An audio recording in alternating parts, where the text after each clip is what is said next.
cultural icon, by many considered to be this portrayal of the good life, passed away this week. Wealth, wisdom, fame, all these things seem to surround him throughout his life. I'm talking about Hugh Hefner. Hugh Hefner died this week at age 91.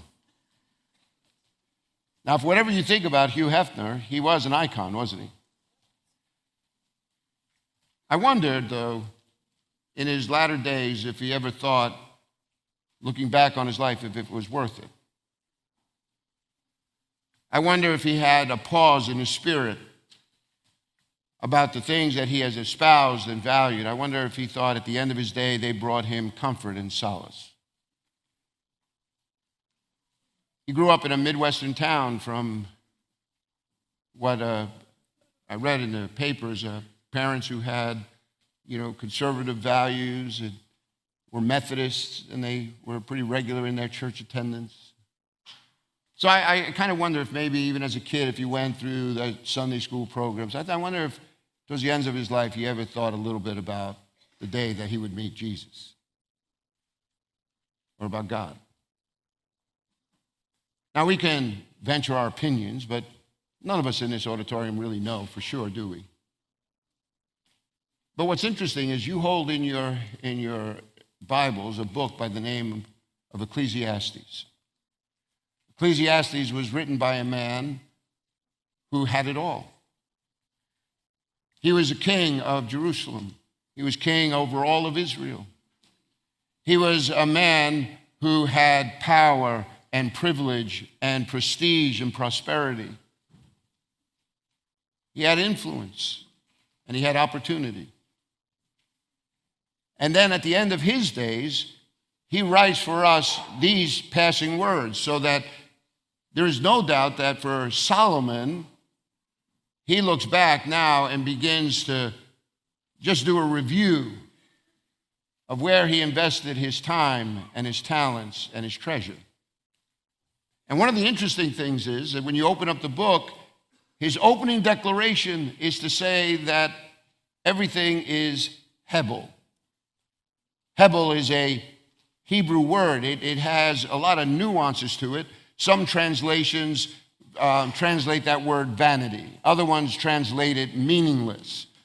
But the word Hebel literally means wind, breath. Sometimes people look at it and they see the nuance of like a vapor that appears for a little while. Figuratively, the word has come to be translated as meaningless or something that's transitory, something that is constantly changing, something that's obscure so that you don't really see it, like a cloud. It looks like there's substance there, but you just can't hold on to it. It's an illusion.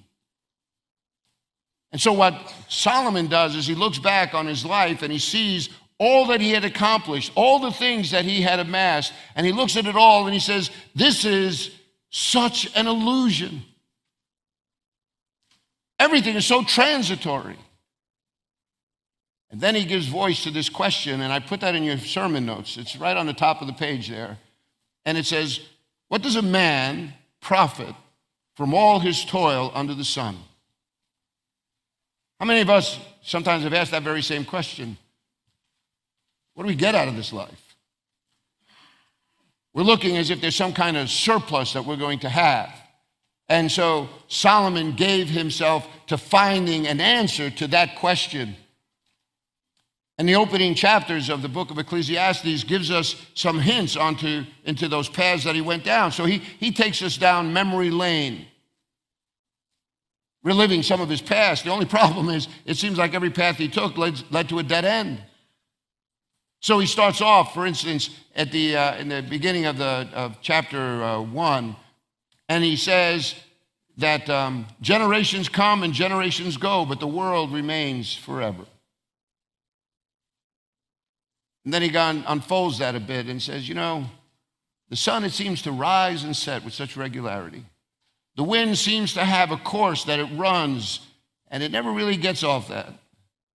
It seems like the waters, they rise, and then the rains fall and fill them up, and they go down, and then they rise again with such regularity that you could almost count on it. We have a weather channel now. It just tells you when high tide is and when it's not.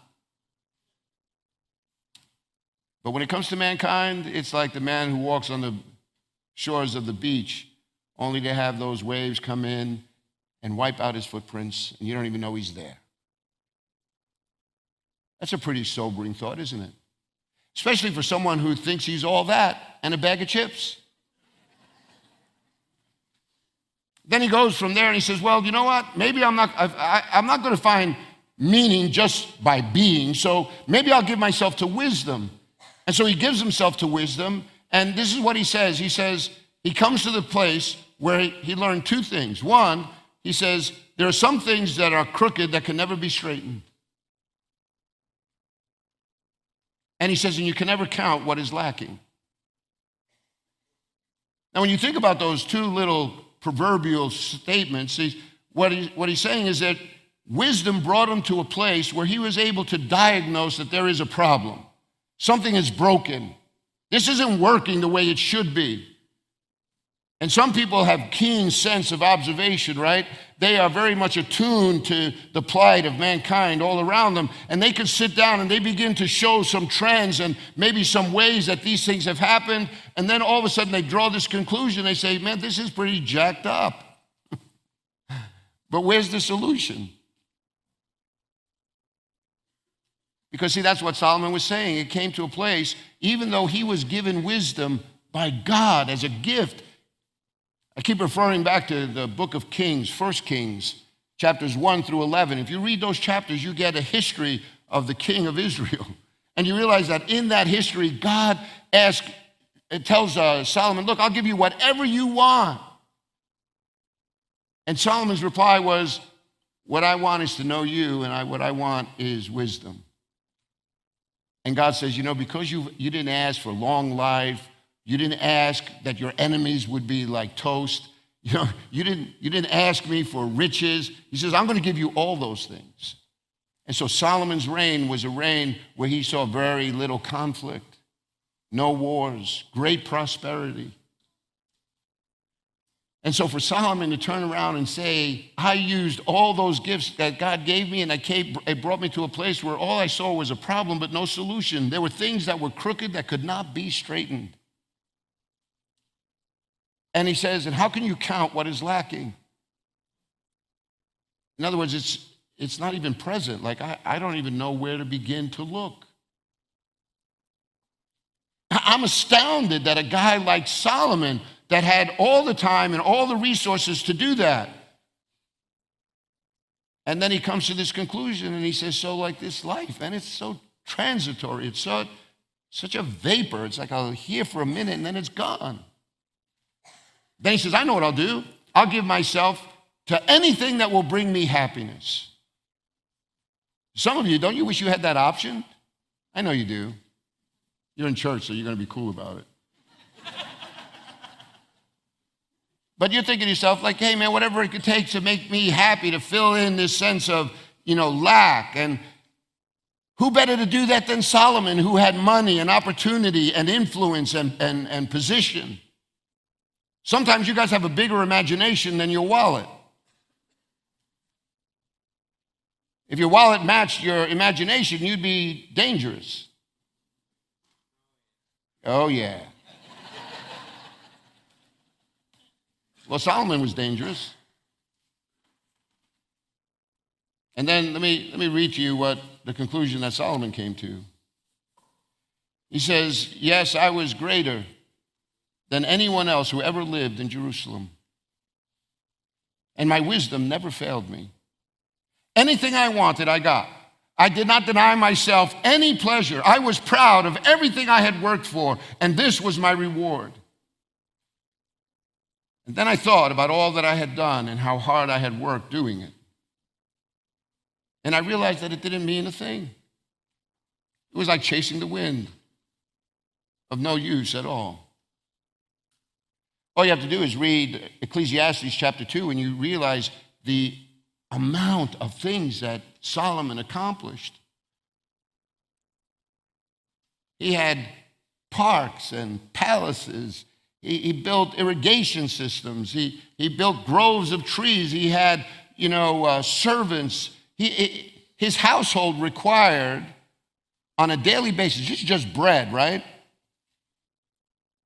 It says that it was 185 bushels of fine flour every day that he would have to, prepare for his household. A bushel makes 90 one-pound loaves of bread.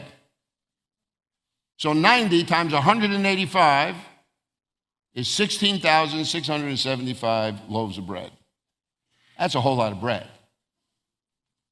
But when you consider that he had 700 foreign wives and 300 concubines, there's a lot of mouths to feed.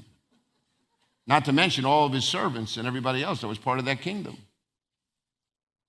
So see, what I'm saying to you is that at the end of his day, he comes and he looks at everything that he amassed, and now he's an older guy, and he looks back and he goes, yeah, the only joy I had was in the doing. It was like the chase, the accomplishment. But the minute that was done, it was almost like he was saying, okay, next slide. What's next? And he began to realize that his whole life was like that. Next slide.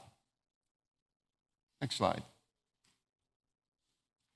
So we learn here at the end of chapter 2 that he said he came to hate life because he began to recognize that he had just so much sand in his hourglass and that it was over. He hated all the things he had toiled for. He had no control over his stuff, no control over his life. And as a result, there was no peace. So he says, I came not only to hate life, I came to hate all the things that I had worked for. Because he says, I just realized that the same fate is going to apply to me, the wise man, and the same fate is going to go to the wise guy.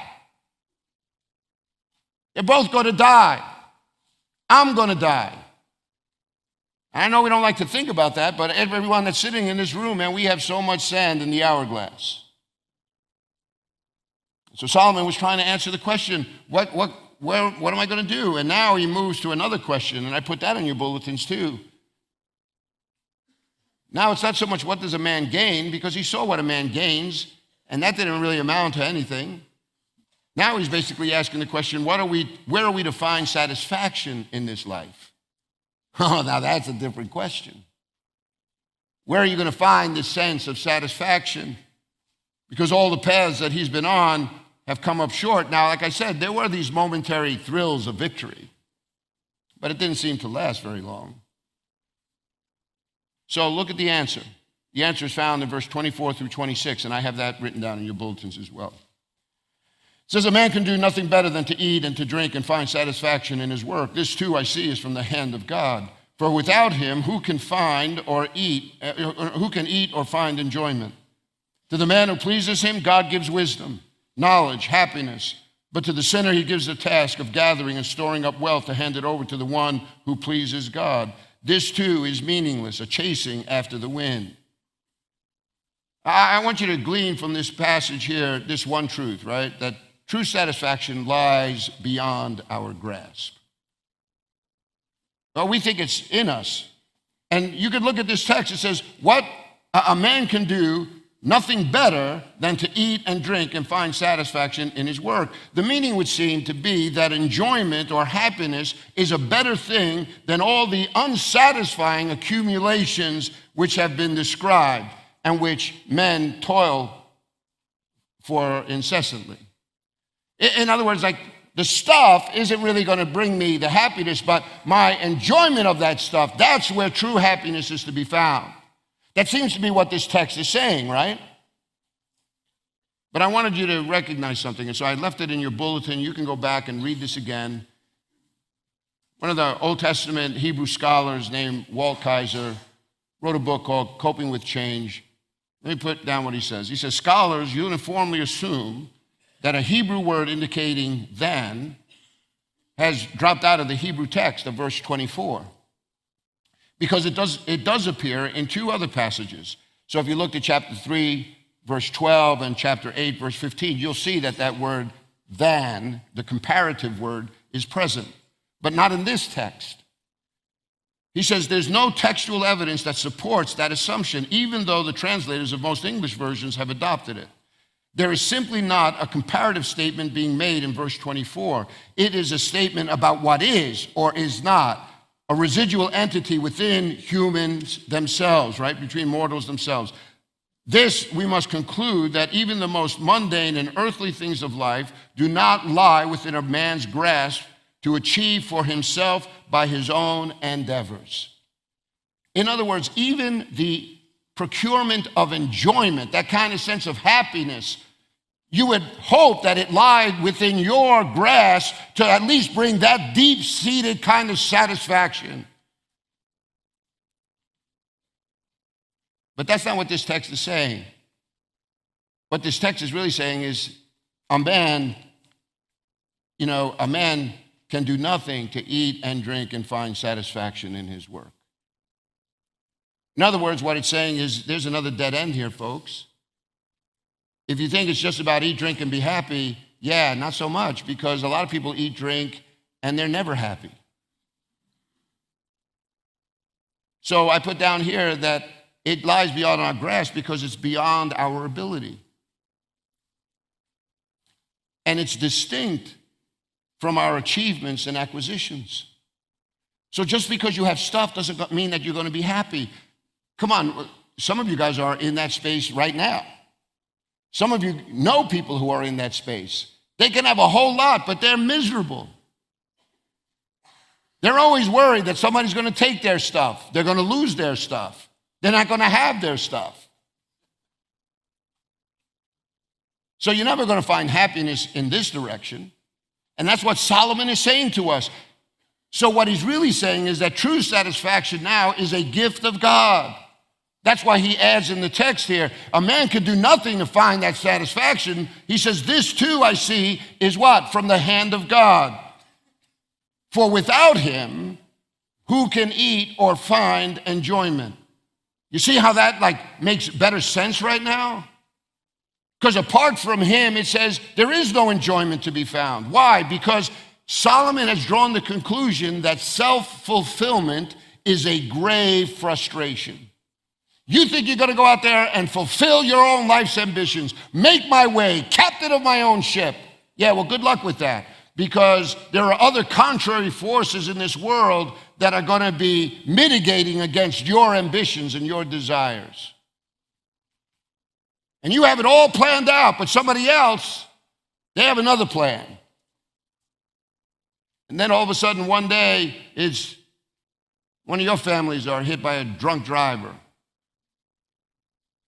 Or somebody's offering your children drugs. Or you get to such a place in your life where you can think of no other way, no other recourse, and you go into a very dark place.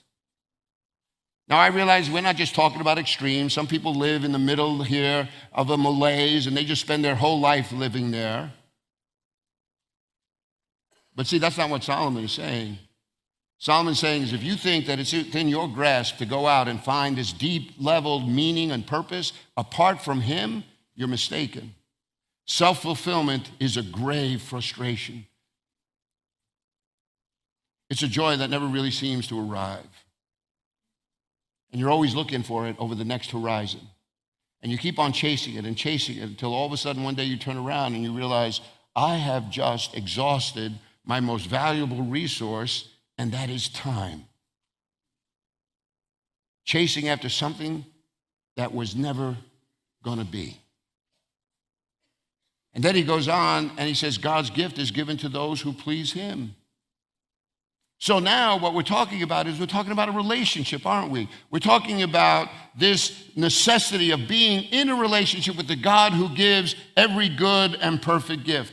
Up until this point, Solomon looked at his stuff, he looked at his wisdom, he looked at his life, he looked at knowledge, all these things that were supposed to bring happiness, and what did he say? They are hebel, they are transitory, an illusion. They are not filling that hole inside of me. But now notice what he says. What he's saying is that God gives wisdom and knowledge and happiness to those who please him. So the very things that on his own were so unfulfilling, now God says, put me in that equation, and suddenly now wisdom and knowledge and this sense of pleasure, satisfaction is going to be yours. Now don't take that to be an American equation for success. Because what it's really saying is God is going to give you a level of contentment that you could be content in plenty and you could be content with a little. Because you are connected now to the one who gives you life and breath and gives you a sense of thanksgiving. And you guys know some of that feeling, don't you? Like sometimes when you're just sitting there and the house is a little quiet, and I look over and my spouse is Cindy's sitting in that little chair, and she's already sleeping because it's 7:30 at night.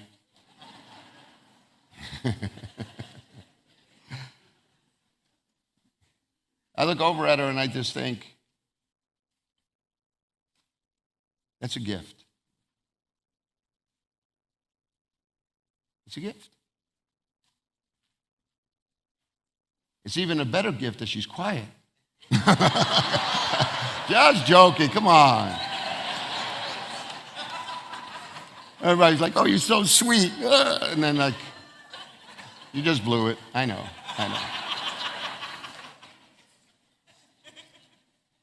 There is a passage that I put in your text here. It's from the book of Romans. It's Romans chapter 3. See, if God says that I can bring you a level of satisfaction in your life if you just walk with me, he showed that in the ultimate sense, in that what you could not accomplish for yourself, God did for you. That's the sense of what we're celebrating today in baptism. Because the text that I just put in your bulletins for you to go home and read, it says, all have sinned and come short of the glory of God. That's a terrible place to be in. Until God, by his own grace, decides to send his son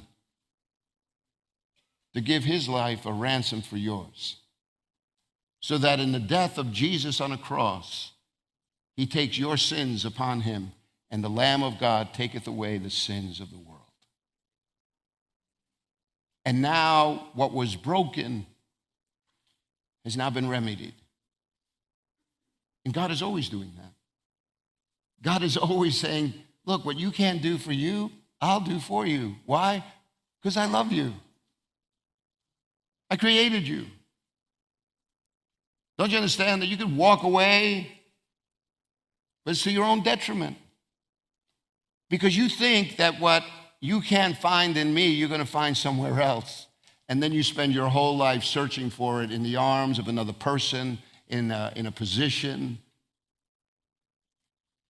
And then you're just going to come to the place and you're going to feel empty. And once again, God is standing there with his arms outstretched saying, come on home. You must be tired and weary. Take my yoke upon you, learn of me, and you'll find rest for your souls. Let me just jump to the end here. In verse 26, it says, to the man who pleases him, God gives wisdom, knowledge, happiness, but to the sinner he gives the task of gathering and storing up wealth to hand it over to the one who pleases God. See, in all things, God works for the good of those who love him. I want you to recognize that the one who pleases him and the one who doesn't please him, there is something that is being insinuated in this text, and that is this, that God determines the ultimate outcome. God determines who's going to be blessed and who's not, who gets to use the stuff and who doesn't get to use the stuff. Because God's purposes are never thwarted, never. Because you decide to live your life as a knucklehead doesn't mean that God's program is going to be somehow derailed. What is derailed is the joy that you could have had by staying close to him. You wouldn't have had to live your life with all that scar tissue. And so I put a text in here from James chapter 1 where it says, see, when you walk with God, it gives you a different perspective. Listen to this text. It says, consider it pure joy, my brothers, when you face trials of many kinds, because you know that the testing of your faith develops perseverance. And perseverance must finish its work so that you may be mature and complete, not lacking anything. You see, as someone who walks with God, now you look at the trials that come into your life, and instead of looking at them as being overwhelming, now I look at these trials and say, okay, God, what is it that you're trying to teach me? What haven't I learned that I need to really learn here? And sometimes it could be that you're not God. Sometimes it could be that God's saying, I want you to show a little bit more tenderness. So I'm going to give you frustrating experiences because you haven't learned this lesson to be gracious to other people. How many people here said, I paid for patience and then watched out? But see, if you know God and he's saying, look, I'm doing this for you. How many of you have parents who said, look, this hurts me more than it hurts you? But I really do think that that's what God is saying. So you get a sense then when he says, look, all these things I want to give to you. And to the guy who's a knucklehead, I'm going to take his stuff and eventually I'm going to use it for good. I'm going to give you one illustration of that. And I'm sure if we had time, you guys could have given me 100. I lived in Oregon for a while. I had pastored a church there. And before I got there, there was a central town in Oregon by the name of Antelope. It was in central Oregon. And there was a man by the name of Rajneesh who came from India and started this cult. And they began to set up this commune in what was a ranch of about 64,000 acres.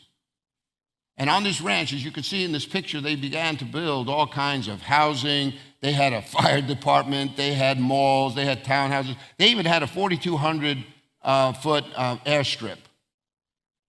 And they even had their own zip code.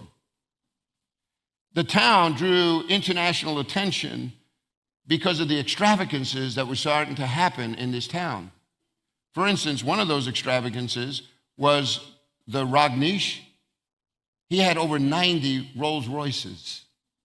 He would get in one every day and he would parade and all the followers would come. They would come at the same time every day. They'd come and they put roses and flowers on his car and he would just drive by kind of waving them from the inside of his air conditioning. Thank you for the car. Not only that, the unconventional teaching was sex is fun, free sex, materialism, Jesus was a madman. I mean, all this happened, and he just gathered around himself all those women and all these possessions, all these things. And then the town got all upset. And the town decided, yeah, we can't put up with this because he's violating all of the land use laws. So what the Rajneesh decided to do is to import people from all over just so that they can build up a population so that they can go to the town meetings and vote. Only they weren't citizens, number one. Number two, most of those people didn't even know what they were voting for. They just came to the camp because there was all this free stuff. And when that didn't work, listen to this. A number of their followers went to the restaurants in this small town and they infected it with salmonella. You can go back and read this for yourself. They infected the salad bars of several restaurants in the Dalles with salmonella, infecting 751 people. It has been known as one of the largest biochemical terrorist acts in our country. They wound up hospitalizing over 50 people. All so that the people could get sick, they couldn't show up to vote, they could sway the vote, and then they could do whatever they wanted in this town. They even put threats on the state attorney, the people that were working on the land use commission, until finally the FBI came in and took them all out, sent a bunch of them to jail. Rajneesh went back to India where he passed away in 1990. But then here's where the story gets good.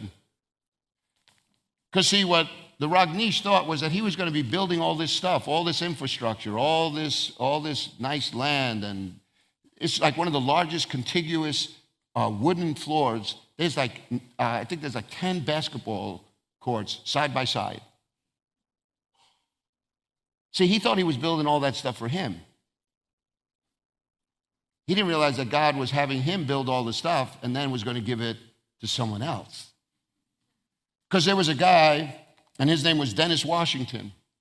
He was a wealthy man, and he looked over all this property, started to have all kinds of thoughts about how he could turn this around, and he bought it in 1991 for $20 million. And then he got to meet some people from a Colorado-based faith group called Young Life. And he met these people and was so enthralled with what they're doing with young people. They would have these camps where 30,000 students would come. And during the year, on the weekends, they would have over 80,000 kids come. And so they took over this camp. It was given to them for free.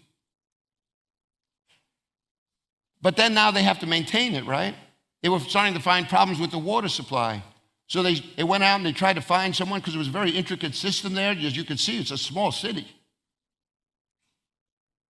And somebody referred them to a guy that lived in San Francisco. The guy came out, and wouldn't you know it, the guy was the one who designed the system at this camp, and he was one of the followers of Ragnish. Only now he looked back on his life and he goes, yeah, that was awful. He didn't even charge them. Another time, a company out of the blue just calls up and says, listen, we had this overrun of paint. We have about 30,000 gallons. You have to take what we have, but if you want this paint, we'll give it to you for free. And it's recorded. The next day, another company calls and says, yeah, look, we have a team of painters here, and we know that our kids went up to the camp. They had a blast, and so there's about a dozen of us. We'd love to go up there and paint, but we'll do it all, but we just can't afford to paint. See, our God is so big that he can take what everybody over here is working for their own self-fulfillment, their own self-enlightenment. And God says, yeah, thank you very much, but I'm going to give it to him. How does that translate in a person's life? Well, here's the cool part. You get to figure that out. Because that's called your life. And so when you think about the text like this, can you understand where Solomon has finally arrived to? He arrived at a point where he says, it's not in me to fill this void in my life. And Lord knows I've tried. But I'm only going to find that place filled when I have a relationship with God. Because then all these things, God touches my heart, and the truth of the matter is sometimes I don't even need that stuff anymore. Because it used to own me, but it doesn't own me now. I had a conversation with someone in this church, and I'll close with this. He said he had a watch that was valued at about 20 grand. And he looked at that watch and he thought, that watch no longer defines who I am. And he sold that watch. And he bought with the proceeds, he went out and he bought a vehicle and shipped it overseas so that some of those more poorer communities would have some reliable transportation. What happens when God's people live that way? That's why when you look today and you see many of our young people being baptized, and I think we have just as many in our next service, and then there are people being baptized over in Raymond. When you look at all of this together, you recognize that God is doing something in our midst. Let's not miss it. In fact, let's celebrate it. And let's be that kind of encourager so that we live life open-handed. Otherwise, your life is going to be strewn with frustration, trying to find love in all the wrong places. Somebody should write a song like that. Let me pray. Father, I want to thank you so much for the clarity of these scriptures. If we take them to heart, Lord, it will keep us from so much heartbreak. Father, I pray that the wisdom that can only be found in you would begin to lead and direct our steps, making our crooked ways straight. And we'll be careful, Father, to give you all the praise. In Jesus' name, amen.